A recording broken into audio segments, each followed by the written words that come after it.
بسم اللہ الرحمن الرحیم.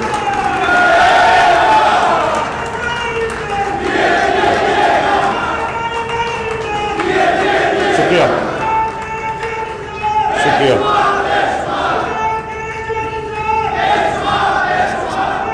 بسم اللہ الرحمن الرحیم.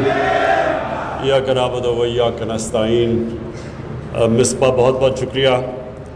آپ سب کو کسی کو یہ نہیں پتا ہوگا، مصباح چھوٹی سی ہوتی تھی جب کرکٹ میچیں دیکھنے آیا کرتی تھی، جن دنوں میں کرکٹ کھیلتا تھا. تب سے پوٹینشیل تحریک انصاف تھی. ابھی تحریک انصاف بنی نہیں تھی، یہ پہلے سے تحریک انصاف میں تھی. میں آج SIDCL جاوید قریشی آپ کو اور اسد عمر خاص طور پہ آپ کو اور عمران اسماعیل آپ کو کہ آپ نے جس جذبے سے یہ پرسو کیا، یہ گرین لائن اور کراچی کی ٹرانسپورٹ سسٹم بھی اور ٹرانسفارمیشن پلان کو بھی، تو میں خاص طور پہ آپ کو خراج تحسین پیش کرتا ہوں. پہلی چیز تو کوئی بھی ماڈرن سٹی ماڈرن ٹرانسپورٹ کے بغیر نہیں چل سکتی. اور اگر آپ ماڈرن سٹیز کو دیکھیں اور جو ہم نے اپنی آنکھوں کے سامنے خاص طور پہ چائنا کے جو شہر دیکھے ہیں، وہ صرف اور صرف اتنی بڑی بڑی آبادی وہاں رہتی ہے، اور وہ اس لیے وہ شہر کامیابی سے چلتے ہیں کیونکہ ادھر ماڈرن ٹرانسپورٹ سسٹم ہے. اور جس طرح ابھی اسد عمر نے بالکل ٹھیک کہا کہ کراچی پاکستان کا انجن آف گروتھ ہے. کراچی جب خوشحال ہوتا ہے تو پاکستان خوشحال ہوتا ہے. ہر ملک کے اندر ایک ایسا شہر ہوتا ہے جو سارے ملک کو چلاتا ہے. مثلا لندن ہے، وہ برطانیہ کو چلاتا ہے. لندن جب اس میں خوشحالی آتی ہے تو سارے برطانیہ میں اس کا افیکٹ جاتا ہے. نیو یارک، خیر امریکہ بڑا ملک ہے لیکن نیو یارک کا بہت بڑا امپیکٹ پڑتا ہے امریکہ پہ، اور اسی طرح پیرس کا فرانس پہ امپیکٹ پڑتا ہے. تو پاکستان کے لیے کراچی کو فنکشنل کرنا، کامیاب کرنا، خوشحال کرنا، اس کا مطلب یہ کہ ہم پاکستان کی مدد کر رہے ہیں. تو اس لیے یہ جو ٹرانسپورٹ سسٹم ہے یہ ایک پہلا قدم ہوتا ہے ایک ماڈرن سٹی بنانے میں. اور کراچی کی جو ٹرانسپورٹ ہے، بالکل اسد عمر آپ نے ٹھیک کہا کہ اتنی حکومتیں آئیں، سب سے زیادہ ریونیو جنریٹ کراچی سے ہوتا ہے، لیکن کبھی کسی نے کراچی کی ٹرانسپورٹ سسٹم کے اوپر کبھی بھی توجہ نہیں دی. اور یہ ایک پہلا قدم ہے. یہ جو گرین لائن ہے، یہ جس طرح اسد عمر نے آپ کو ڈیٹیلز میں بتایا کہ انشاءاللہ جنوری کے مڈل تک یہ پوری طرح فنکشن ہو جائے گی. آج شروع ہے، ٹرائل رن ہوگی اور پھر یہ شروع ہوگی. لیکن میں آگے بھی جو بات کرنا چاہتا ہوں وہ یہ کہ دیکھیں، کراچی کو ہم نے اپنی زندگی 50 سال سے میں کراچی کو دیکھ رہا ہوں، اور کراچی کو ہم نے ٹرانسفارم ہوتے دیکھا. یعنی جو روشنیوں کا شہر تھا اس کو آہستہ آہستہ بجائے ہم نے آگے بڑھتے ہوئے ہم نے اس کو کھنڈر بنتے دیکھا. اور اس کی وجہ ہے کہ کبھی بھی کراچی کا جو مینجمنٹ سسٹم ہے اس کے اوپر کبھی زور نہیں دیا گیا.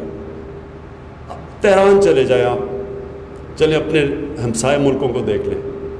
تہران کے اندر اگر آپ کو حیرت ہوگی کہ اتنے سینکشنز لگنے کے باوجود، ایران کے اوپر سینکشنز لگے ہوئے ہیں، وہاں حالات اچھے نہیں ہیں کیونکہ انہوں نے بالکل امریکہ کی سینکشنز نے ان کی خوشحالی کو روکا ہوا ہے. لیکن اگر آپ تہران کو دیکھیں گے تو آپ کو ایک ماڈرن سٹی نظر آئے گی. اس کی وجہ یہ ہے کہ تہران کی جو مینجمنٹ ہے وہ ماڈرن ہے. اس کی وہی مینجمنٹ ہے جو کہ لندن کی ہے، جو کہ پیرس کی ہے، نیو یارک کی ہے. وہ ایک شہر کی جو مینجمنٹ ہے وہ ایک ملک کی طرح ہے. ساری جو شہر کے اندر ہر قسم کی جو شہر کے اندر سہولتیں دینی ہیں، ٹرانسپورٹ ہے، پانی کا سسٹم، سیوریج، وہ سارا شہر خود پرووائڈ کرتا ہے. پیسہ بھی وہ خود اکٹھا کرتا ہے، خرچ بھی وہ خود کرتا ہے. اور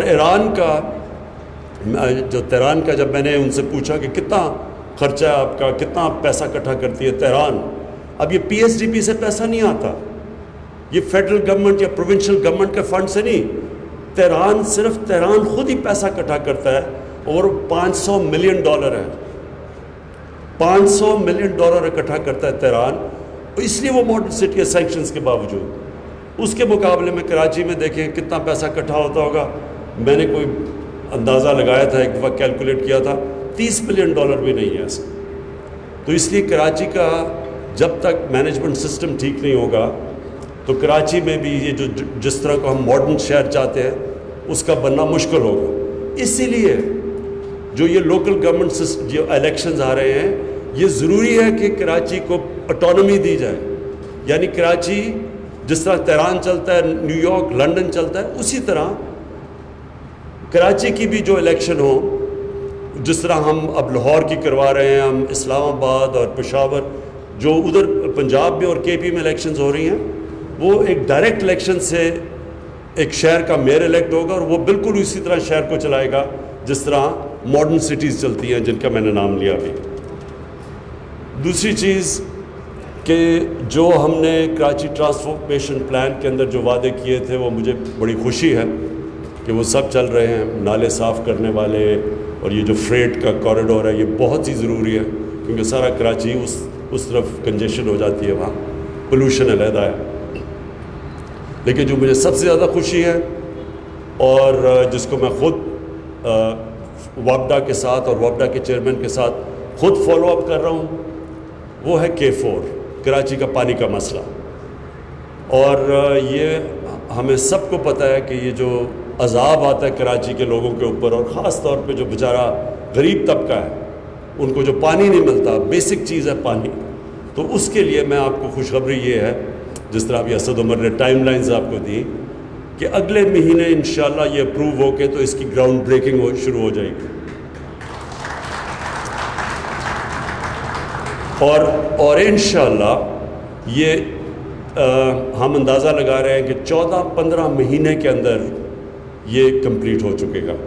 تو 2023 میں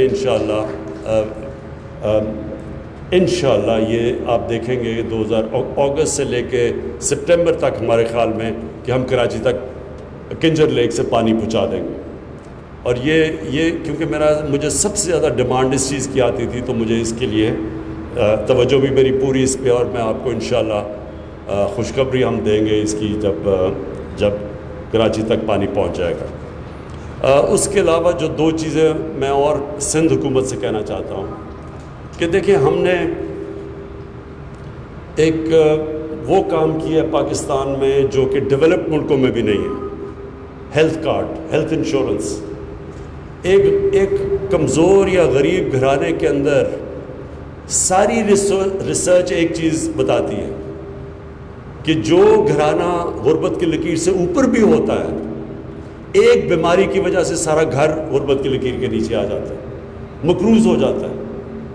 تو اس لیے میں نے یہ فیصلہ کیا تھا کہ اللہ کبھی مجھے موقع دے گا تو ایک یونیورسل ہیلتھ انشورنس پاکستان میں لے کے آؤں گا۔ اور مجھے بڑی خوشی ہے کہ پہلے پختونخوا میں ہماری حکومت تھی، انہوں نے شروع کیا، لوگوں نے کہا کہ خرچہ برداشت نہیں ہوگا اور بڑی اس کے اوپر ہمیں شروع میں لوگوں کو شک تھا کہ یہ نہیں کامیاب ہوگا۔ آج پختونخوا میں سارے خاندانوں، جتنے بھی خاندان ہیں پختونخوا میں، سب کو ہیلتھ انشورنس مل چکی ہے۔ 10 لاکھ روپیہ ایک خاندان کے لیے کسی بھی ہسپتال میں جا کے اپنا علاج کروا سکتے ہیں۔ اس کے بعد پنجاب میں ہم نے شروع کیا، تھوڑے سے ڈسٹرکٹس میں شروع کیا، اور اب جنوری سے لے کے مارچ تک سارے پنجاب کے اندر ہر خاندان کے پاس ہیلتھ انشورنس آ جائے گی۔ بلوچستان بھی اب تیار ہو گیا ہے، جدھر ہماری حکومتیں ہیں آزاد کشمیر میں اور گلگت بلتستان میں، وہ بھی تیار ہیں، ادھر بھی وہ اب ہیلتھ انشورنس لے کے آئیں گے سب کے لیے۔ تو سندھ حکومت کو بھی میں کہنا چاہتا ہوں کہ یہ صوبوں نے سارے کنٹریبیوٹ کر رہے ہیں، آپ کو اس میں ضرور شرکت کرنی چاہیے کیونکہ سندھ کے لوگوں کو بھی یہ رائٹ ہونا چاہیے کہ وہاں بھی فیملیز کے پاس ہیلتھ انشورنس ہو، اور خاص طور پہ غریب لوگوں کے لیے، ان کے لیے اس سے بڑی نعمت کوئی نہیں ہے۔ اور اس کے علاوہ جو میں آخر میں بات کرنا چاہتا ہوں بنڈل آئلینڈ کی، جو یہ کراچی کے پاس جزیرہ ہے، یہ بہت ضروری ہے کہ سندھ گورنمنٹ اس پہ جو انہوں نے NOC دے کے واپس لے لیا تھا، اس سے سب سے زیادہ سندھ کو فائدہ ہے، سندھ سب سے زیادہ اسے گین کرے گا، اس پہ سب سے زیادہ نوکریاں سندھ میں جائیں گی، ایک ماڈرن شہر بنے گا، کیونکہ شہر ہمارے پھیلتے جا رہے ہیں، جتنے شہر پھیلتے جائیں گے اتنا ہی زیادہ مشکل ہے سیوریج سسٹم، ویسٹ ڈسپوزل ادھر پرووائڈ کرنے کا۔ اس لیے ضروری ہے کہ ایک ماڈرن شہر بنے، اور ماڈرن شہر جو اوپر جائے، جس طرح دبئی ہے، جس طرح نیو یارک ہے، جو ماڈرن شہر ہے، کیونکہ یہ اگر پھیلتے گئے سیوریج سسٹم اور پانی اور یہ سب کچھ امینٹیز نہ یہ سپلائی کر سکیں گے، پھر ہمارے جو اناج پنجاب وغیرہ میں ہماری فوڈ سیکیورٹی کے آگے ایشوز آ جائیں گے۔ ہماری آبادی بڑھ رہی ہے، ہم نے لوگوں کے لیے ان کے لیے اناج اگانا ہے، تو وہ زمین ضائع، وہ شہروں کے اندر آتی جا رہی ہے زمین۔ اس لیے یہ ماڈرن سٹیز جو لاہور میں ہم بنا رہے ہیں، راوی سٹی، وہ ایک نیا شہر ہے، اس میں پھر ہم نے درخت اگا رہے ہیں، اس کی پوری انوائرمنٹ کا دھیان رکھ رہے ہیں تاکہ لوگوں کے لیے وہ پرابلمز نہ ہوں جو آج لاہور میں ہیں، کیونکہ لاہور پھیلتا گیا، کسی نے سوچا ہی نہیں، اب پولوشن کے بڑے سیویئر پرابلمز ہیں لاہور میں۔ تو اسی لیے کراچی کو بھی، اور کراچی میں بھی پولوشن کے لیولز بہت اوپر ہیں، یہاں بھی ضرورت ہے کہ آپ کے ایک ماڈرن سٹی بنے جو اوپر جائے، اور ساتھ پھر آپ اس کی waste disposal, sewerage treatment plants, یہ ساری ماڈرن فیسلٹیز لگیں۔ تو اس لیے میں پھر ریکویسٹ کرتا ہوں سندھ گورنمنٹ کو کہ آپ کو اس کی اجازت دینی چاہیے، کیونکہ سارا فائدہ سندھ کو ہے۔ فیڈرل گورنمنٹ کو تو صرف فورن ایکسچینج جو آئے گا جو ہمیں فائدہ کرے گا، وہ بھی پاکستان کو فائدہ ہے۔ تو دو ہیلتھ کارڈ اور یہ بنڈل آئلینڈ، یہ بڑا ضروری ہے کہ سندھ گورنمنٹ اس کے اندر شرکت کرے، اور جو ہم جب چیزیں کرتے ہیں تو میں چاہتا ہوں کہ ہم مل کے کریں، کیونکہ سندھ کے بھی پاکستانی لوگ ہیں، ہمارے لوگ ہیں سارے۔ تو مجھے افسوس ہوتا ہے کہ جب آٹا 20 kg کا بیگ یہاں 250 روپے زیادہ مہنگا بک رہا ہے باقی پاکستان سے، پنجاب سے، اگر یہ کوآرڈینیشن ہو تو یہ کوئی ضرورت نہیں ہے کہ پرائس کا ایک ہی ملک میں فرق ہو، اور 250 روپیہ بڑا فرق ہوتا ہے غریب لوگوں کے لیے۔ تو اگر ہم یہ کوآرڈینیشن کر کے چلیں تو یہ ہمارے ملک کا فائدہ ہے۔ میں آخر میں پھر سے آپ کو خراج تحسین پیش کرتا ہوں، SIDCL کو، اسد عمر آپ کو، عمران اسماعیل آپ کو۔